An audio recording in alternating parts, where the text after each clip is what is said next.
We're live. We're live, okay.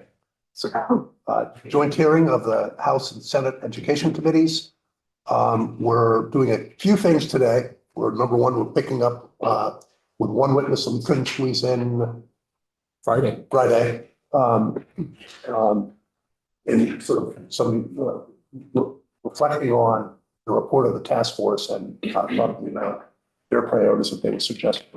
So we're squeezing in one person from the Vermont Superintendent's Association first. Then we're going to shift gears for half an hour and go to Farm to School Day. So we have the Farm to School people coming in for half an hour. And then we're going to go back starting at 2:30, hearing from five superintendents from different parts of Vermont. So with that, I guess we should go around the room and introduce ourselves.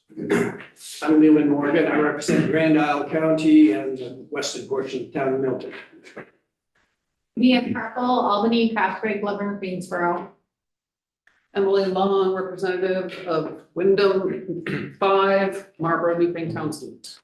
Rob Hunter, Bennington 4. Joshua Overbridge, Williamstown, Chelsea.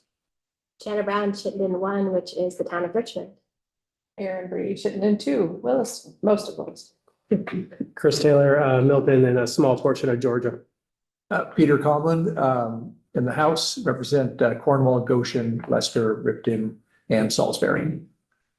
So Beauregard, I represent the Bennington Senate District, which includes all of Bennington County and a few towns from Wyndham. Good afternoon, Senator David Weeks, representing Rutland County. Senator Terry Williams, also representing Rutland County. Honor Hashim, Senator from Wyndham County. Senator Heffernan from Madison County District. Okay. So we're going to hear, I think, on the screen, we have Patrick Green, a trustee in the Vermont Superintendent's Association. Again, sort of a holdover. We didn't have time to squeeze you in on Friday. So the floor is yours. All right, thank you. And I apologize for not being there in person with you today. I'm actually coming to you live from sunny, warm Dallas, Texas, where I'm at a national training sponsored by a group called Leading Now, which very appropriately invites a cohort of about 30 superintendents from around the nation to help build skills and strategies for educational leadership in today's political realm. So quite appropriate for the conversations we're having in Vermont.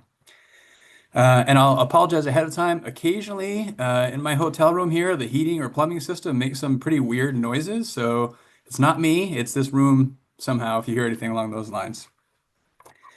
So thank you. My name is Patrick Green. I am a trustee for the Vermont Superintendent's Association, and I am superintendent for the Mount Abraham Unified School District. Thank you for inviting VSA to offer testimony today in the early stages of this potentially historic session.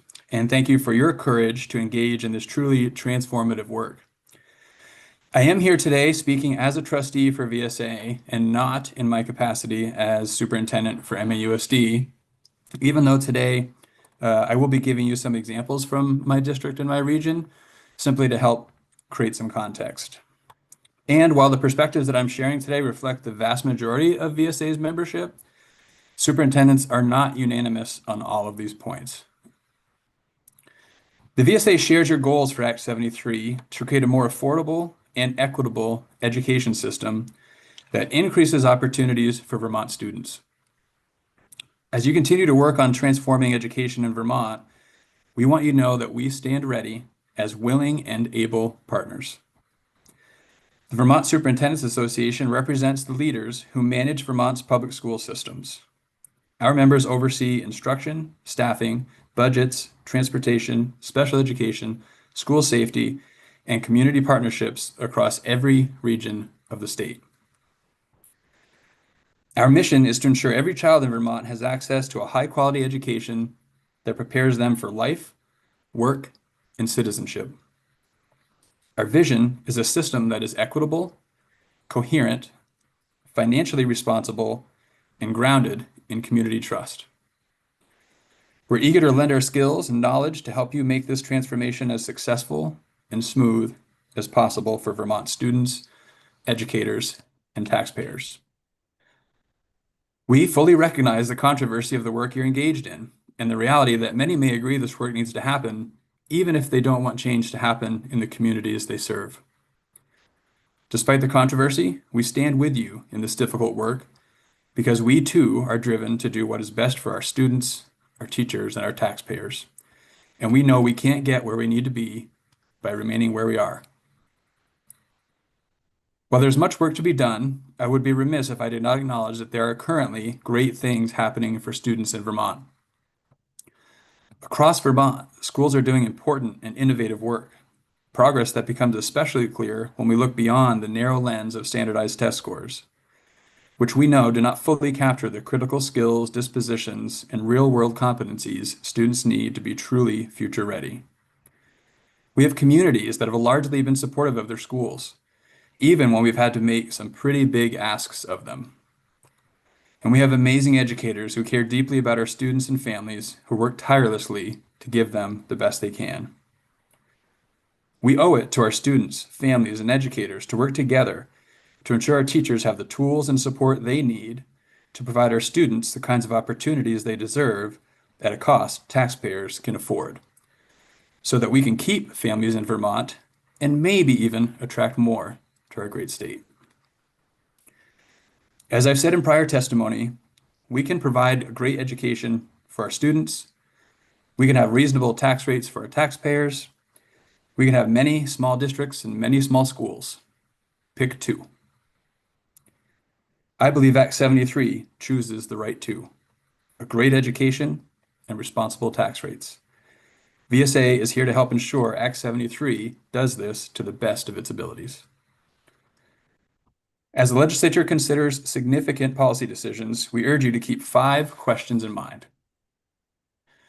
Will this improve educational opportunity and student outcomes? Is the approach grounded in credible research and the Vermont context? Does it reduce inequities rather than just shift them? Are timelines realistic and sequenced carefully? Does the process strengthen trust rather than weaken it? When these answers are unclear, refinement is better than speed. Here's the good news. I have just 2 priorities that I'm going to ask you to focus on for this session. Just 2 priorities that can move us a long way toward improving affordability, equity, and opportunity. And even better, the 2 priorities are very closely related. They are to create scale at the district and school level and take steps to ensure a truly equitable foundation formula. It's that easy. 2 things. In terms of creating scale at the district and school level, without creating scale in an equitable manner across the state at the district and especially school levels, we will not move the needle on affordability and equity. We're unlikely to increase scale in a meaningful way without some upfront investments. In regard to the district level, the VSA agrees we need fewer districts in Vermont. We feel strongly these must be school districts and not supervisory unions. We believe fewer school districts can improve equity for our students and may eventually reduce some expenses if the size of the new districts are supported by research and make good common sense for Vermont. VSA has previously provided testimony suggesting district sizes of approximately 2,000 to 4,000 students based on review of research and experiences of VSA's superintendents. To be very clear, these should all be school districts with no supervisory unions. SDs provide greater flexibility to move staffing and other resources where they're most needed. They provide greater job security to staff. They reduce redundancies in central office and/or cooperative education service areas. They provide greater opportunity for public school choice or transfers. They provide a unified experience for students and staff, which improves equity. They offer a unified mission, vision, curriculum, teaching contract, strategic plan, budget, etc. They allow district leaders to be more focused on the instructional needs of the district and less on the management of multiple districts. In short, SDs will save more money and be more equitable than SUs. VSA recognizes the role the 4 historic academies play in educating Vermont students and supports finding a method outside of creating SUs to continue this relationship. It's important to recognize that this shift will cost more money initially, with the potential for savings in the future. The reality is that standing up new districts while current districts remain operational will increase cost. Scaling up salaries and benefits in newly formed districts will increase cost. Paying attorneys to transfer property will increase cost. Paying attorneys to draft or review articles of agreement will increase cost. And paying attorneys to negotiate new collective bargaining agreements will increase cost. Also important to note that new districts should be created in ways that make sense for the region and for Vermont. As I said, 4,000 students makes sense in some regions in Vermont. It's probably too big in other regions where 2,000 students might make more sense. And we think the task force, the redistricting task force, did a good job articulating the many factors that need to be considered as we achieve scale at the district level. Getting new districts operational will take time, money, and support.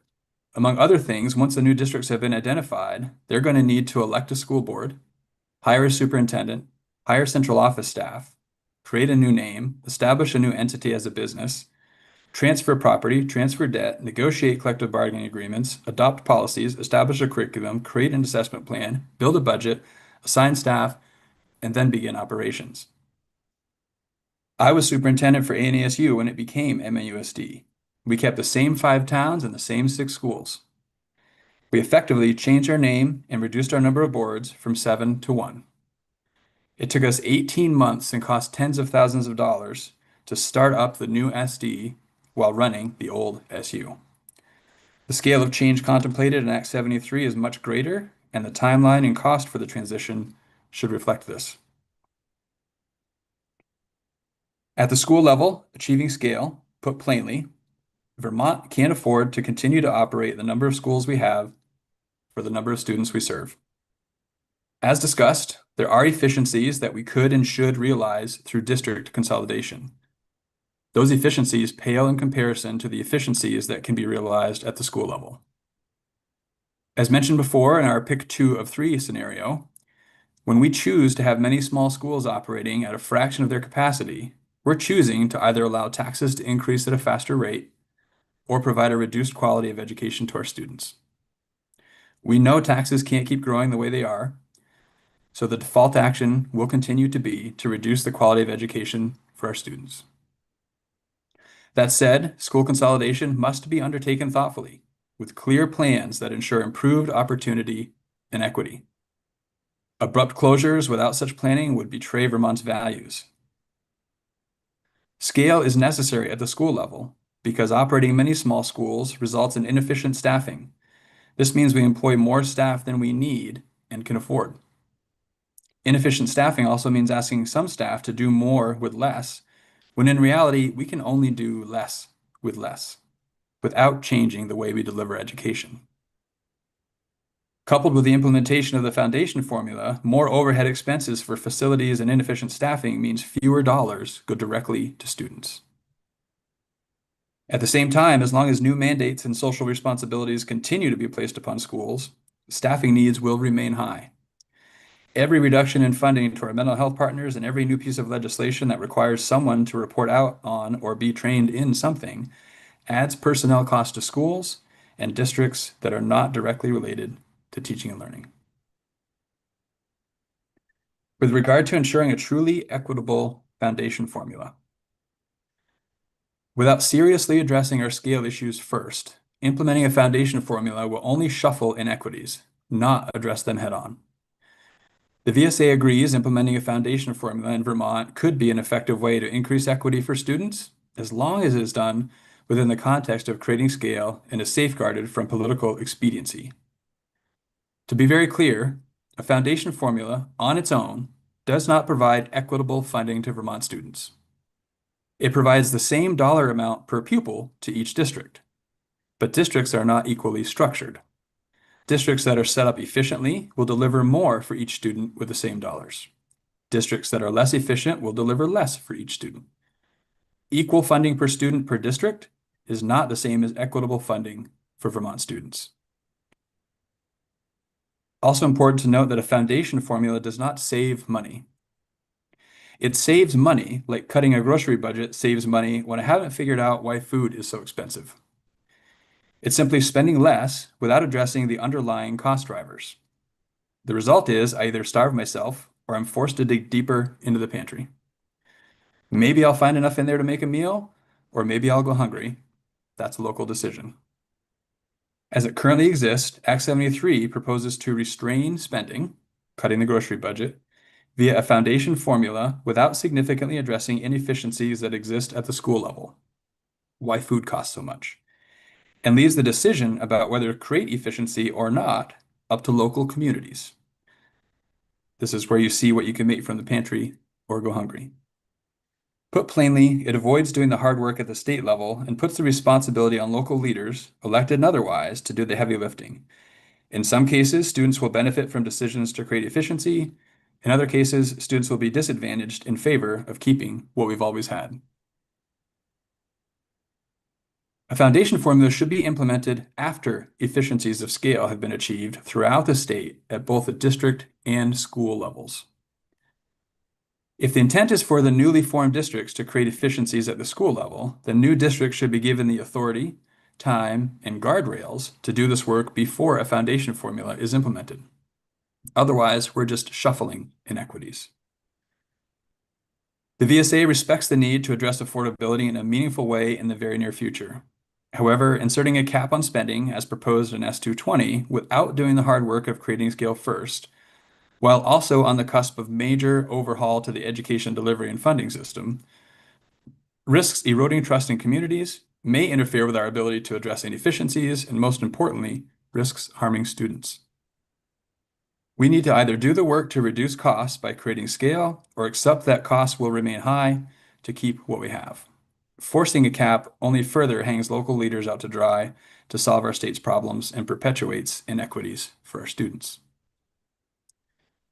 To help ensure equitable student funding within a foundation formula, the VSA supports minimum class sizes, which are already in Act 73.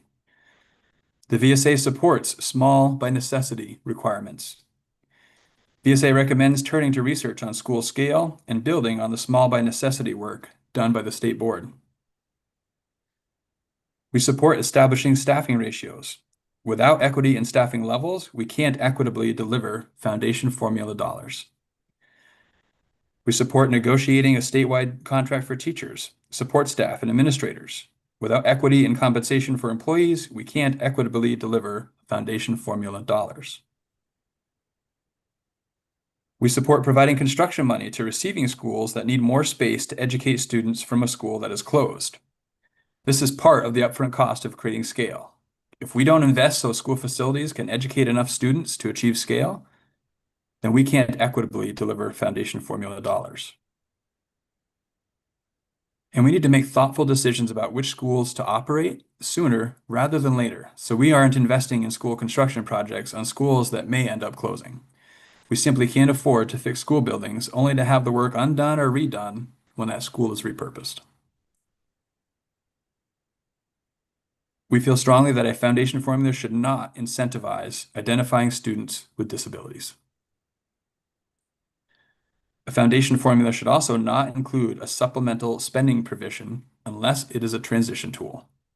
If we're going to do all of this work to create a foundation formula and create equitable student funding by addressing inefficiencies, why would we include a provision that undoes this work even just a little bit? This is especially true if the driving force behind much larger districts is to try and equalize the grand list value per pupil of those districts so that districts can equitably raise dollars beyond a foundation formula.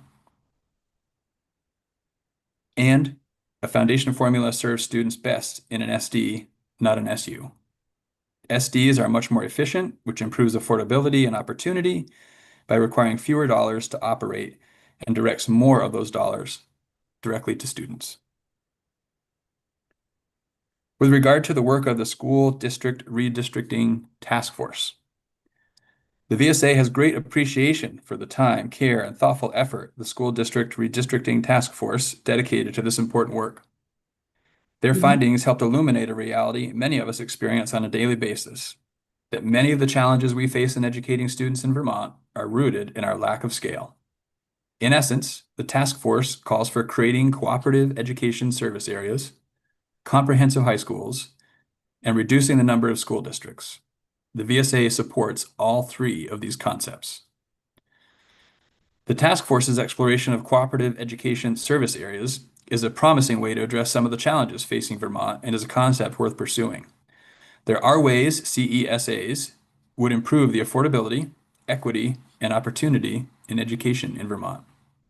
However, without careful consideration and great intentionality, they may only add a layer of bureaucracy. For example, if the CESA assumes responsibility for services that districts already provide efficiently at scale, or if they establish their own executive leadership, finance and HR functions, special education, curriculum leader, etc., while districts are still required by statute, contract, or operational necessity to maintain parallel roles, then those result in duplication rather than consolidation. In short, the details matter, and VSA is here to help with the details.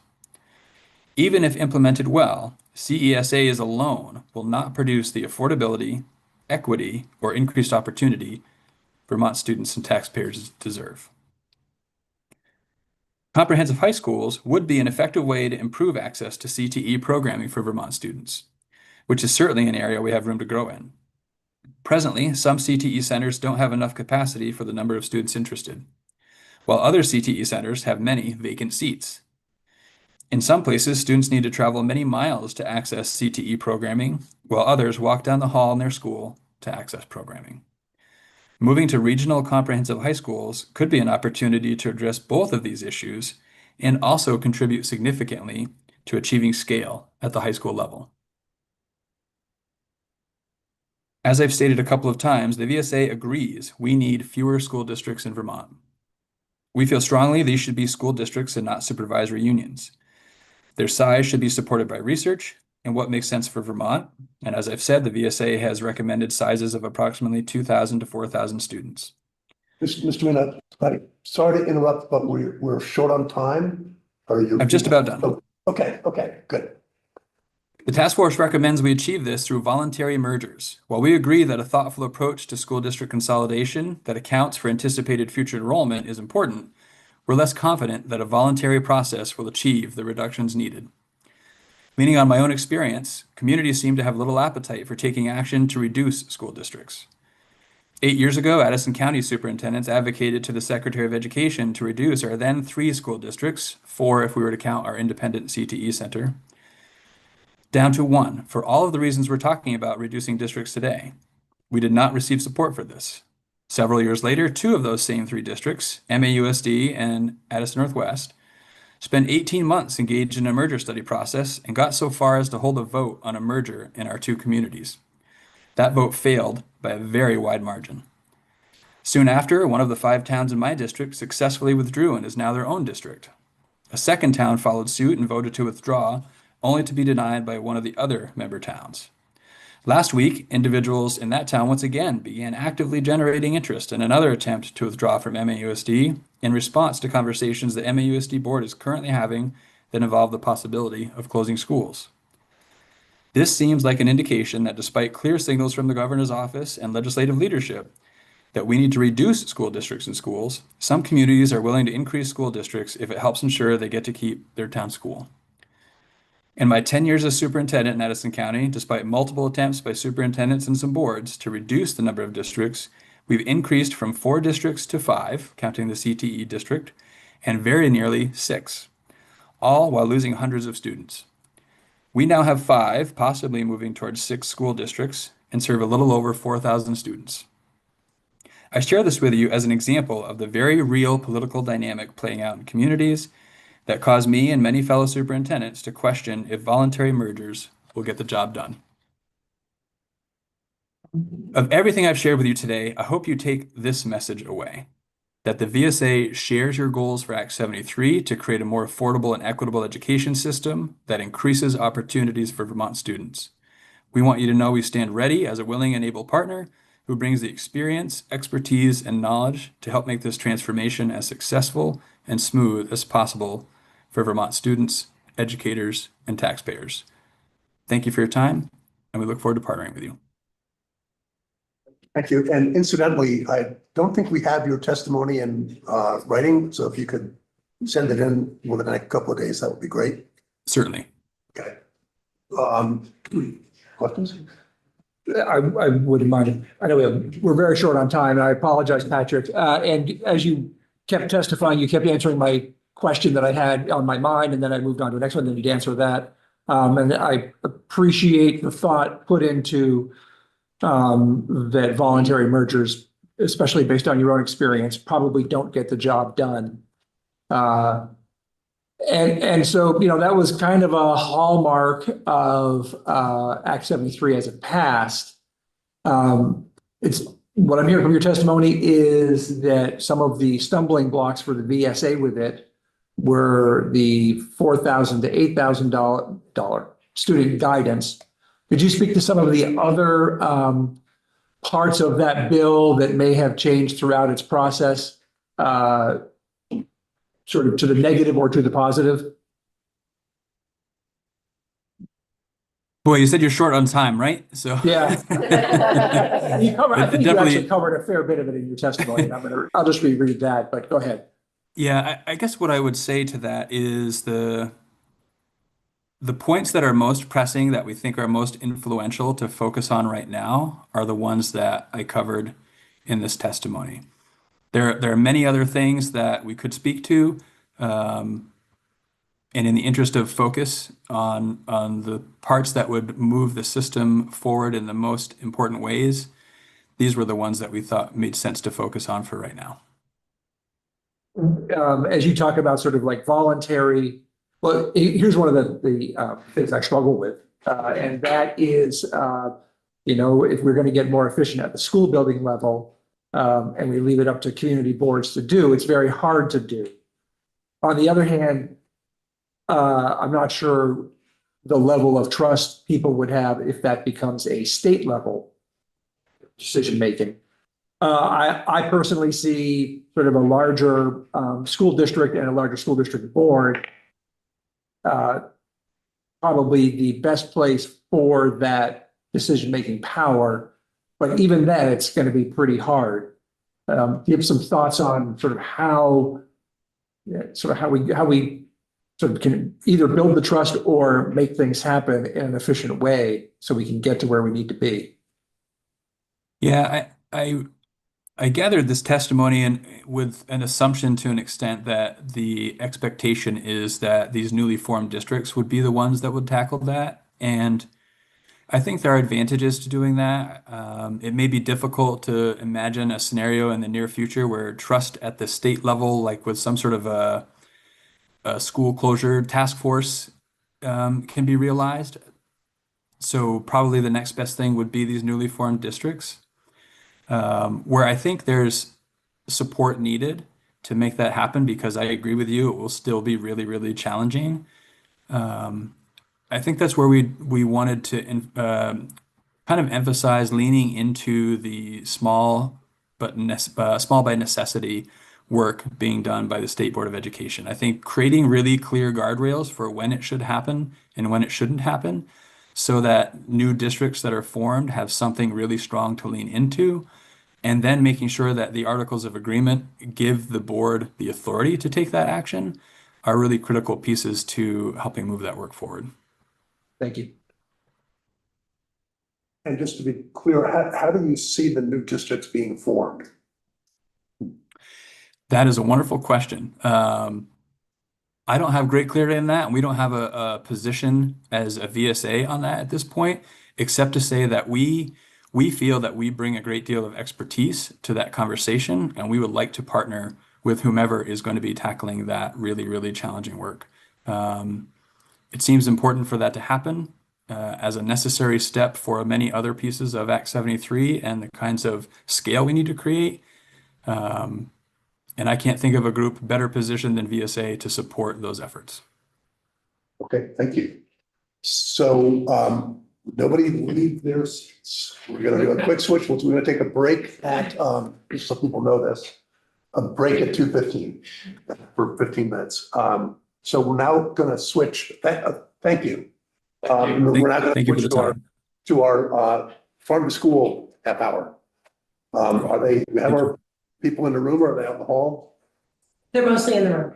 Okay, so I don't know how you want to do this. I see there's 5 of you, so whatever order you want to do is fine. Just come up and you're on. Good? Yeah. Thank you. And introduce yourself for the record, obviously. Hello, everybody. Have half an hour. Yes. Hello, my name is Dana Hudson. Actually, can I wait 1 second to get the doors? Okay. My name is Dana Hudson, and I coordinate the Vermont Farm to School and Early Childhood Network. My employer is Shelburne Farms, but the truth is that I really work for the hundreds of educators, farmers, school food professionals, organizations, and businesses that make up our robust Farm to School and Early Childhood Network. But most importantly, I really work for the thousands of Vermont students that are participating in Farm to School and Early Childhood programs. So I first want to thank you all so much for giving us some time here today to talk about the impacts that Farm to School and Farm to Early Childhood have on Vermonters, as it supports our schools, our farmers, our local economy, and our communities. We are asking you to support the Vermont Farm to School and Early Childhood Grant Program and the Local Food Incentive Program for schools with level funding, base appropriations of $500,000 each. The Vermont Farm to School and Early Childhood Network was created in 2008 to address the growing movement of schools that wanted to serve local products in their cafeterias while also using food and farming as an integrative educational concept to address student learning and engagement. You can see that, well, the way we approach this work is a 3C model of change, which I have some handouts I can give you there at the end, in which you'll see the 3C model right in the front. We found that this has the best long-term staying power by looking at how the classroom, the first C, cafeteria, and community work together to create a win-win situation for students, families, farmers, and communities. And I firsthand have seen the impact of farm to school work. The school in which my children go to has a chicken coop, fruit trees, and a prolific garden. Their farm to school program is woven into the school curriculum, and every child in the building gets to experience these activities every year that they are in that school. They come home with the stories and the memories, but more importantly, they feel a deep connection to their food, their community, and the world that they live in. Vermont has invested in 3 key programs to improve student health and learning and benefit farmers. These 3 cornerstone programs is what we're asking you to support. So first is the Rosa McLaughlin Farm to School and Early Childhood Grant Program that was started in 2006 and has since served over 300 schools and early childhood programs in every county of our state. The program provides capacity building and technical assistance to schools and early childcare programs to develop and strengthen their farm to school activities. So that's the first cornerstone project.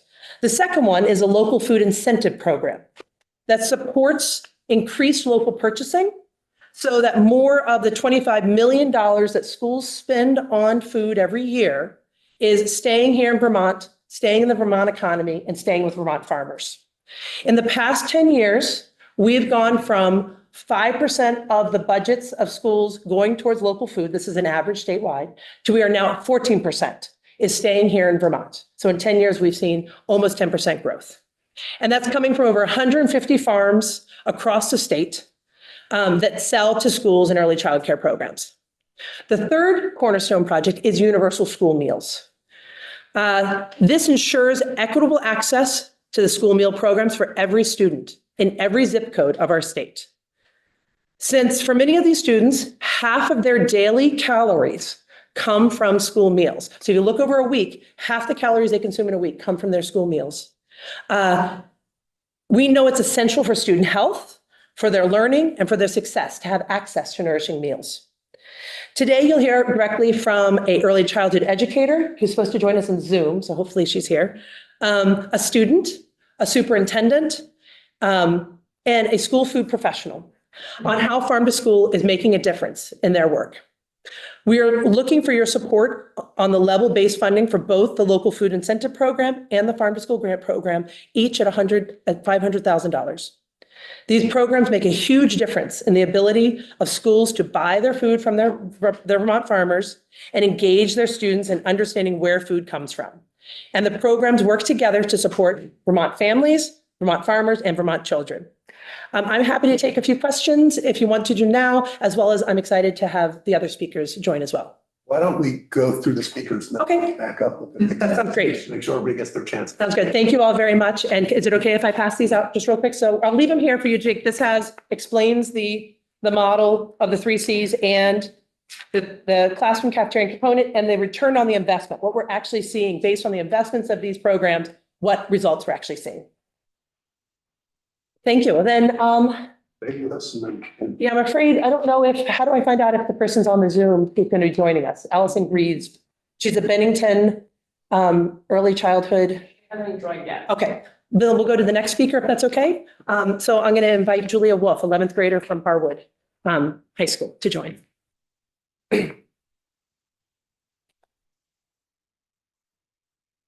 Just state for the record your name and your town of residence and your school. I'm Julia Wolf and I live in Waterbury and go to Harwood Union High School. Thank you for allowing me to speak today. I'm here because I would like to ask you all to continue to support the Farm to School and Early Childhood Education Program, as well as the Local Food Incentive Program, with $500,000 each for fiscal year 2027. These programs are essential to teaching young students to understand and care for the food they eat and the environment around them. As a student in my school district since preschool, I myself have been profoundly affected by these programs. Some of my most vivid memories from Brookside Elementary School are hands-on food lessons where we cooked in our classrooms and visited local farms. I remember making butter, cheese, and ice cream and learning about how farms work. Then, when I moved up to Crossett Brook Middle School, I had a sustainability class for part of each year. In 5th grade, we learned about caring for our school's chickens and greenhouse, deepening our understanding of the effort it takes to raise plants and animals for human consumption. In 6th and 7th grade, we focused more on climate change and organic and sustainable farming. All this fascinated me and was easily my favorite part of middle school. So when offered the chance to do inquiry projects, which were student-developed projects based on our interests, it seemed natural that I would do something farm to school related. My sustainability teacher offered me the idea of using a grant given to the school to purchase and maintain beehives. I spent that year studying beekeeping, purchasing beekeeping materials, and understanding what both domesticated and wild bees need from humans and what we get from them in return. There are currently 2 beehives at Crossett Brook that are cared for by students and used to educate them about the roles bees play in our agricultural systems. When I entered high school, I wanted to continue building on this knowledge. I considered working with the student-run Harvest of the Month taste tests, where students make and serve local food recipes. I also thought about working with the teachers and students that run the greenhouse that grows greens used in our cafeteria. But I eventually decided to join the Harwood Sustainability Club and in turn, the Vermont Youth Lobby. Through those programs, I was able to get involved with running a workshop for my peers at Feast, a statewide food education and sustainable thinking summit run by other students. I taught a workshop on understanding the legislative process and how to effectively lobby state representatives in support of environmental issues. Through the help of the teachers and farm to school experiences that I loved at these schools, I've become more knowledgeable and engaged in the world around me, and I'm incredibly grateful for it. One more thing I'd like to mention is that throughout my time at all these schools, I had access to school breakfast and lunch. Though lunches made of mystery meat and overcooked broccoli prevail in the media, I've never had to worry about that. Thanks to the Farm to School program and the goal of using more local ingredients in our lunches, I can look forward to grilled cheese sandwiches made with red hen bread and mac and cheese made with Cabot cheddar. My school has been able to source close to 25% of the ingredients used in our cafeteria locally, which helps our community environmentally, socially, and economically.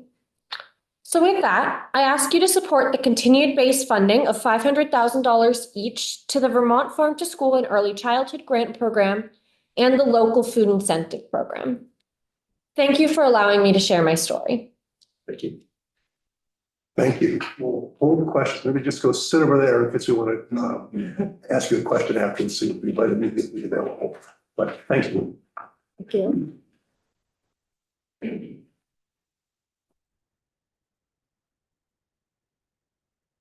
Good afternoon. My name is Mike Licklider. I'm a resident of Duxbury, and I'm the superintendent of the Harwood Unified Union School District, which serves 6 towns from Waterbury to Warren.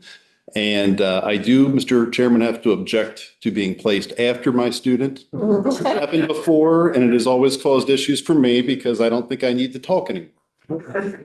Stan.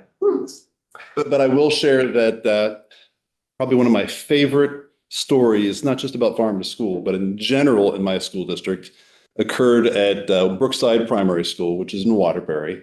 And I was in the cafeteria. I was helping out that day. The principals were out, and some students come through the line. It was kindergarten, and Allison, who's one of our food service workers, serving the vegetables, and she had some choices, and she looked at this little 5-year-old and said, "Would you like green beans?"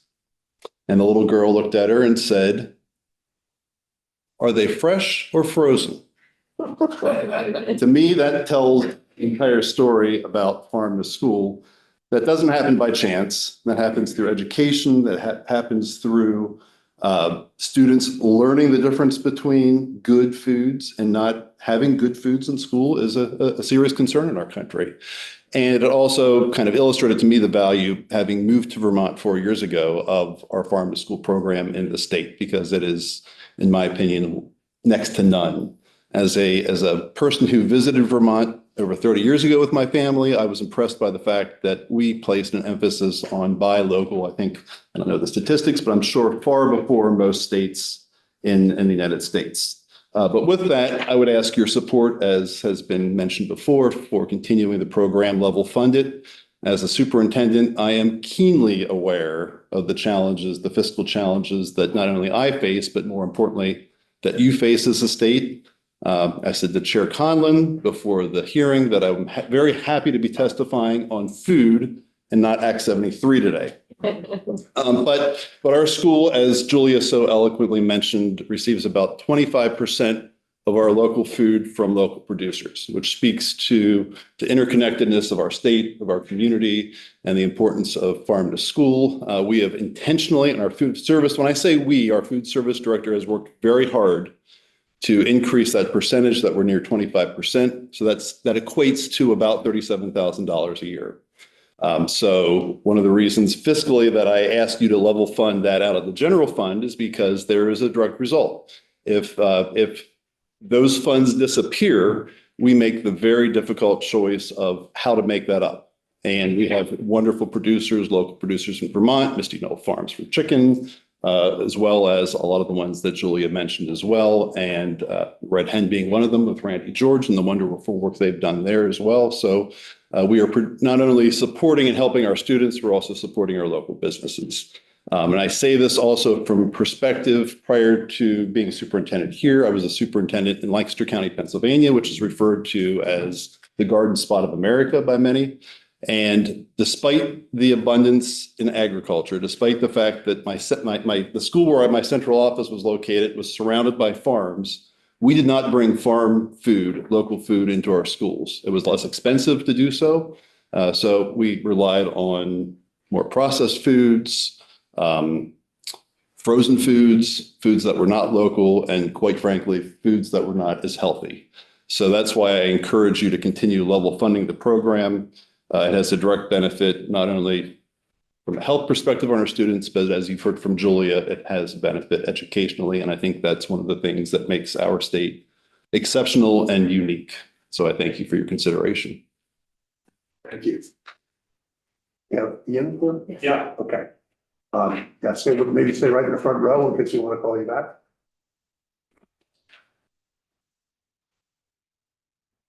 Good afternoon. Thank you for inviting me to testify today, and thank you. Name, kind of residence. Be there in a second. For the record, my name is Ian Rose. I'm the food service director for the Windsor Southeast Supervisory Union. Our food program serves 4 schools in Heartland, Windsor, Weathersfield, and Brownsville. It's about 1,100 students that we feed each day.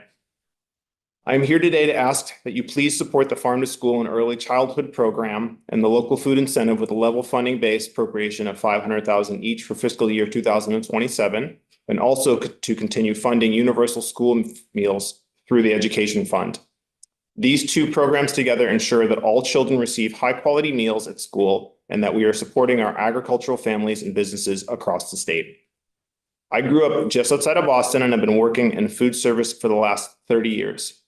My family and I moved to Vermont to the Upper Valley 10 years ago, and I've been in my role for the past 2 years. Through my professional journey, I've had the honor to work in a variety of establishments dedicated to showcasing the beauty and benefits of local food. This practice is carried over into my personal life, where prioritizing food items sourced locally has become one of my core values as an individual, partner, and parent.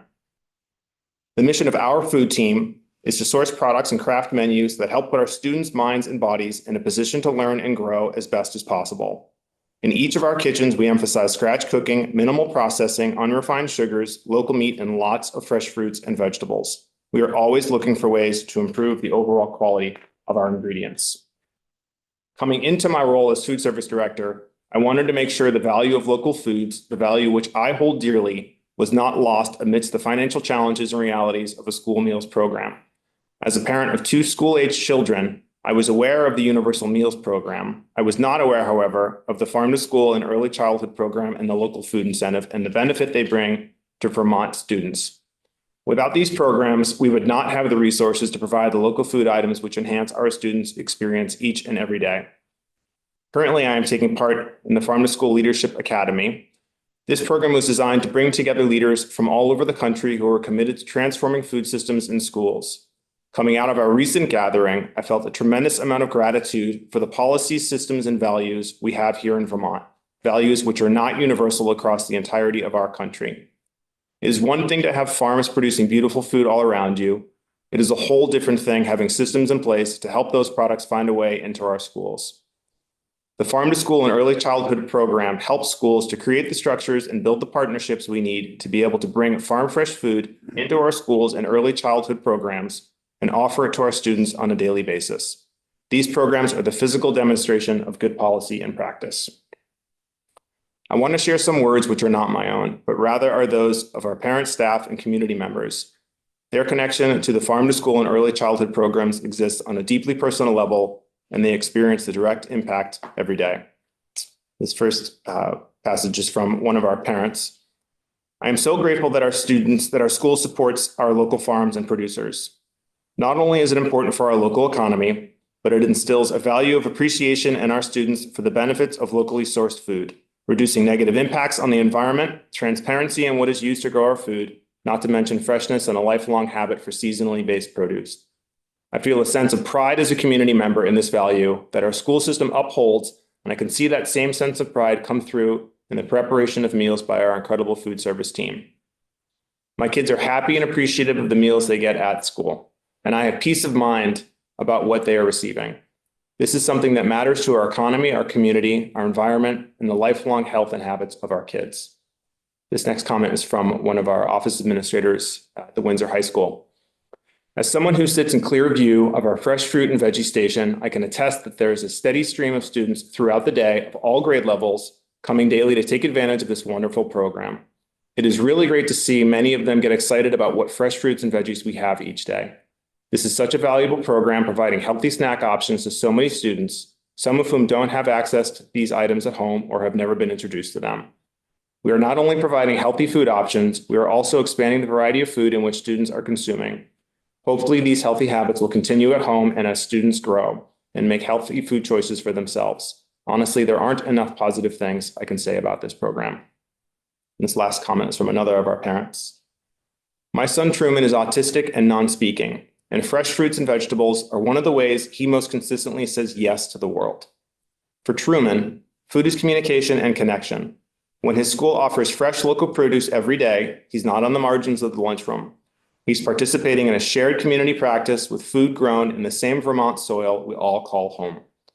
Supporting farm to school and early childhood and the local food incentive in fiscal year 2027 is not only good nutrition and good agricultural policy, it's also a quiet daily form of inclusion for students like Truman. Please keep these programs strong. Thank you so much for this, your time here today and for all the work you do every day to support our families and farmers. Thank you for listening to my testimony and considering the real impacts of the Farm to School and Early Childhood Program and the local foods incentive. Level funding base appropriation of $500,000 fiscal year 2027, as well as the continuation of universal school meals throughout the education fund, means that we can continue this important work of nourishing children with foods grown and made right here in their own communities. Be happy to answer any questions and share more information with any of you. Thank you. Thank you. Stay available. I see that Allison has joined now. We have about 5 minutes left. So Allison, introduce yourself for the record and where you're from, and off we go. You're still muted. Okay, now you're good. Hi, thank you. Thank you for the opportunity to share my story with you today. And thank you for allowing me to do this through Zoom. My name is Allison Grisb. I have worked in the field of early childhood education for almost 30 years. I'm currently the director at the Bennington Early Childhood Center in Bennington, Vermont, which is why I'm doing this through Zoom, because that's a really far drive for 3 minutes of testimony. We are a pre-qualified pre-K partner site through the Agency of Education and a 5 stars quality early childhood education program through the Child Development Division of the Agency of Human Services. We serve over 70 children ages 1 through 8 each year. I'm here today to talk about farm to school and early childhood funding and how it has positively affected my program, and to respectfully request that you please support the Farm to School and Early Childhood Program with a level funded base appropriation of $500,000 for fiscal year 2027. At my program, we have always had a great connection to gardening, harvesting, composting, and making and eating our own food. We have gardens on our property, and we engage the children in activities pertaining to growing, tasting, harvesting, cooking, and eating food. These sorts of experiences fit naturally into early childhood education, into our curriculum. We are, however, always on the lookout for ways to improve our programming, and in 2021, the opportunity to be part of the Farm to Early Childhood Institute came on our radar. Going through the Institute helped us to think more deeply about the 3 C's of Farm to School: cafeteria, classroom, and community, and help us to form a values statement and action plan to guide our growth and our commitment to Farm to School and early childhood education. Our plans included expanding our outdoor classroom opportunities by completing and outfitting a pavilion space, building a story walk trail, providing meal activities and supplies to families, purchasing more locally grown and raised food, expanding our raised bed gardens, planting more fruit bushes and trees on our property, making more connections with local farms, and planting a pollinator garden. As we worked on these goals, we applied for more grants, and we received the Farm to Early Childhood Grant in 2022 and Community Supported Agriculture, or CSA, grants in 22, 23, and 24. As we continued to grow our connections to the land, we not only wanted to support the children, families, and staff of our programs, but also other children, families, and early childhood educators in the community. In 2024, we helped to organize a Farm to Early Childhood Education mini conference here in Bennington County. It was so well received that we helped to organize a second annual mini conference last year, and we are currently working on the 3rd annual Farm to Early Childhood Mini Conference here in Bennington County. These mini conferences have brought professional learning experiences to early childhood educators in our region and sparked further interest in farm to school and early childhood activities and connections. One of my staff is now a farm to early childhood mentor to another early childhood program in the area, assisting them as they go through the Farm to Early Childhood Institute. She and I have both been attending farm to school and early childhood meetings with Dana Hudson from Shelburne Farms to plan a gathering to continue to build community connections in our region. And our center just recently applied for a grant to support the purchase of CSAs for 4 area early childhood programs, including our own. Farm to early childhood education initiatives are strong in our region, thanks to state-supported funding. The impacts of farm to school and early childhood are deep and meaningful, including exposing children to the process of growing, harvesting, and eating healthy and nutritious food, fostering community relationships and supporting local farmers, and promoting curiosity and confidence in children through nature-based programming that supports social emotional development and wellness, to name a few. We need these funding sources to remain stable so that we can keep moving forward and continue to make connections with more programs and schools, thus growing and sustaining deep connections to our food sources, nutrition, and ecological sustainability. As we enter into this new legislative session, please continue to support the Farm to School and Early Childhood Grants Program with a level funded appropriation of $500,000 for fiscal year 2027. Thank you so much for listening. It is my hope that hearing stories like mine, which highlight the impacts of this funding, will help you to make informed decisions for the future of farm to school and early childhood education in our state. Thank you. Thank you. We have just a couple of minutes if there's a question or two. By the way, I think the 5 of you did an amazing job articulating the reasons you're here and what you're looking for. So I think we all have a pretty good understanding of what you are asking us to do, but we have a question. My question to number 3, do you believe at some point this will have legs enough of its own that it will not need state funding to make it thrive? Would you guys like me? I can tackle that one. So as an incentive-based program, it's building capacity within these schools and communities to have their own legs. And so when the school applies for a grant and gets a grant, and they build their action plan and they have the support of coaches and mentors through that, then they don't come back the next year for a grant or the next year. It sometimes happens where there's a lot of staff turnover or 10 years go by. The grant program has been around now for so long that we have, pretty high turnover rates in schools where they have to reapply. But the fact that this is a values-based thing and it's trying to change the systems in which, that's one of the parts of the local food incentive program, you're changing the purchasing systems so that there isn't the need for, you're incentivizing it to then when the systems are changed, they don't need that support. So yes, I foresee a future where we will not need ongoing state support. We're not there yet.